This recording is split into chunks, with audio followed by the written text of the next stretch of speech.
Hard hitting vlogs.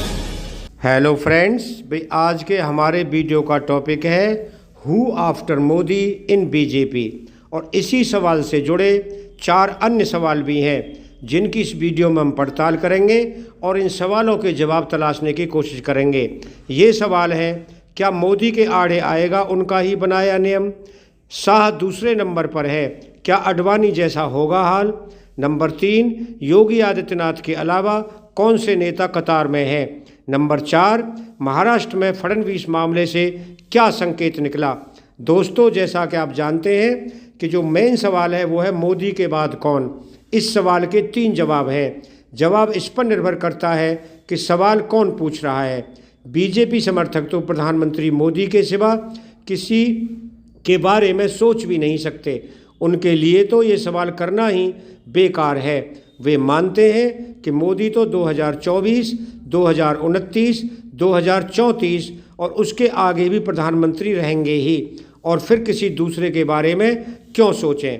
कुछ दूसरे लोगों का मानना है कि मोदी 2024 का लोकसभा चुनाव जीत जाएंगे।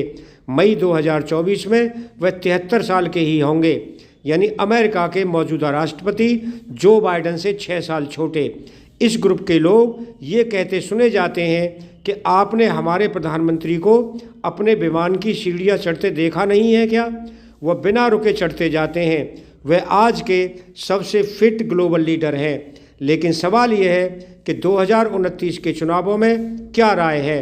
क्या इस दूसरे ग्रुप का ये मानना है कि मोदी चौथे कार्यकाल के लिए भी प्रधानमंत्री बनना चाहेंगे? तब तक वो 78 साल के हो चुके होंगे, लेकिन आज के बाइडेन से तब भी यंग ही होंगे। कुछ साल पहले दोस्तों, जैसा कि आप जानते हैं कि अगर मोदी 2024 में जीतते हैं तो वह 2029 में दावेदारी पेश करने के बारे में सोचेंगे, लेकिन उनके पास इस योजना ज़रूर होगी कि उनके बाद कौन आएगा। फ्रेंड्स, अब बारी आती है तीसरे ग्रुप के लोगों की। इस ग्रुप के लोग दुविधा में हैं। उनका मानना है कि मोदी 2029 से पहले खुद हट जाएंगे और अपने चुने हुए उत्तराधिकारी को सत्ता सौंप देंगे। ये लोग याद दिलाते हैं कि खुद मोदी ने ही बीजेपी नेताओं के लिए ये नियम बनाया था कि 75 साल की उम्र के बाद एक्टिव पॉलिटिक्स से रिटायर हो जाएं। सितंबर 2025 में, यानी तीसरे कार्यकाल के दूसरे साल में मोदी 75 साल के होंगे। फ्रेंड, जैसा कि आप जानते हैं कि लोकसभा चुनाव के लिहाज से बीजेपी को दमदार माना जा रहा है, लेकिन राजनीति में पहला नियम ये होता है कि किसी भी चीज़ को तय नहीं माना जाए। हम सभी जानते हैं कि मोदी में एक फ़कीरी है। 17 साल की उम्र में वह घर छोड़कर चले गए थे। 2 साल तक हिमालय में रहे, फिर 1969 में बड़नगर में अपने घर लौटे। 19 साल होते होते मोदी ने मन बना लिया था कि किधर जाना है। उन्होंने अपने माता पिता से आशीर्वाद लिया, बैग में कुछ ज़रूरी चीज़ें रखीं और घर से निकल गए हमेशा के लिए। उसी दिन वह आरएसएस की एक शाखा में शामिल हो गए। अगले 18 साल तक वही उनका ठिकाना रहा। 2014 में लोकसभा चुनाव प्रचार के दौरान उन्होंने कहा था कि जीवन में राजनीति ही सब कुछ नहीं है। अब एक बार फिर उसी सवाल पर आते हैं कि मोदी के बाद कौन? हर चीज़ की तरह मोदी भी नश्वर हैं, यानी कि मॉर्टल हैं। इसीलिए उनके बाद कौन का सवाल हल करने के लिए खूब सोची समझी योजना होनी चाहिए।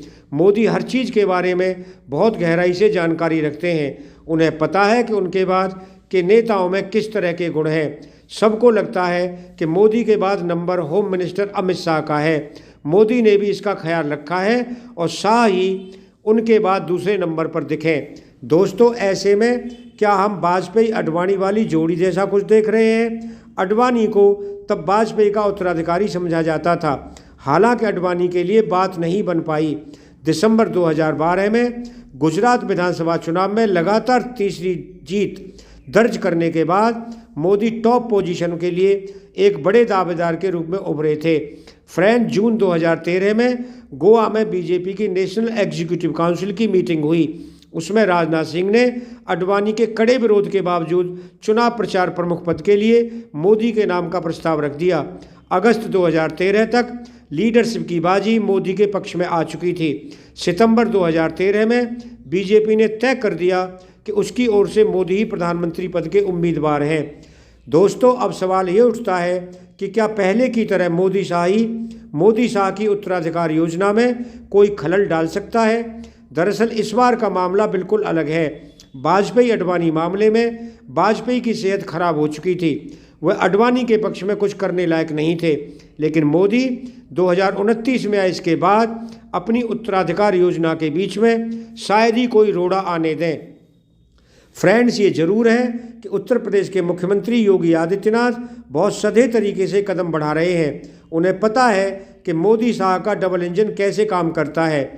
योगी सन्यासी हैं और वह किसी जल्दबाजी में भी नहीं दिख रहे। असम के मुख्यमंत्री हेमंत बिश्व शर्मा भी किसी हड़बड़ी में नहीं है। दोनों नेताओं ने हाल में देखा है कि मोदी के पूरे सपोर्ट से शाह ने किस तरह ऑपरेशन महाराष्ट्र को अंजाम दिया।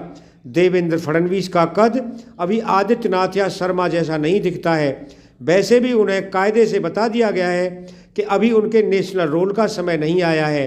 दोस्तों, फडणवीस का ये मामला ये भी दिखाता है कि बीजेपी किस तरह काम करती है। महाराष्ट्र के पूर्व मुख्यमंत्री असंतुष्ट शिव सैनिकों को तोड़ने में महीनों से लगे हुए थे।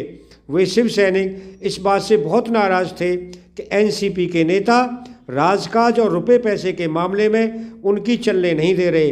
करप्शन काफ़ी बढ़ गया था। फ्रेंड्स, एकनाथ शिंदे की बगावत को फडणवीस ने इतने कायदे से हैंडल किया कि महाराष्ट्र की खुफिया एजेंसियां भौचक्का रह गईं और शिंदे अपने साथियों के साथ सूरत निकल गए। इस पूरे घटनाक्रम के बारे में मोदी शाह को लगातार बताया जाता रहा। व्यूअर्स, लेकिन अब फल की बारी आई तो नज़ारा बदल गया। मोदी और शाह केवल एक चीज़ पर ध्यान देते हैं, उनका सबसे ज़्यादा जोर चुनाव जीतने पर रहता है। इससे वे कोई समझौता नहीं करते। शिंदे मराठा हैं, महाराष्ट्र में 1/3 वोटर मराठा है। चतुर फडणवीस ने माहौल समझने में देर नहीं की। निर्णय दिल्ली में हो चुका था कि शिंदे ही चीफ मिनिस्टर होंगे। फडणवीस को एक बार फिर बता दिया गया कि उनकी चाहे जो आपत्तियां हों, उन्हें डिप्टी सीएम के रूप में सरकार में शामिल हो जाना चाहिए। भविष्य पर नज़र रखते हुए फडणवीस ने नागपुर के रोड शो में इस निर्णय की जिम्मेदारी स्वीकार कर ली। यह बीजेपी के काम करने का तरीका। दोस्तों, 51 साल के फडणवीस के साथ पास काफ़ी समय है। 50 साल के योगी आदित्यनाथ और 53 साल के शर्मा भी जानते हैं कि उनका वक्त आएगा। वो ये भी जानते हैं कि हड़बड़ी में नाव में छेद कर बैठना समझदारी नहीं है। ये सब कुछ मोदी और शाह देख रहे हैं। दोस्तों, विपक्ष की वंशवादी पार्टियों को निशाने पर लेते हुए मोदी ने मेरिट को हथियार बनाया है। टेक्नोलॉजी पर आधारित तमाम योजनाएं लागू की जा रही हैं और ये भारत की तस्वीर बदल सकती हैं। मोदी के मन में फिलहाल उत्तराधिकार से जुड़ी कोई योजना नहीं है। उनके सामने ढेरों काम करने के लिए पड़े हैं। फ्रेंड्स, अगर आपको ये वीडियो पसंद आया हो तो चैनल को सब्सक्राइब करें, वीडियो को लाइक करें, ज़्यादा शेयर करें। आप लोगों का बहुत बहुत धन्यवाद। Thank you very much.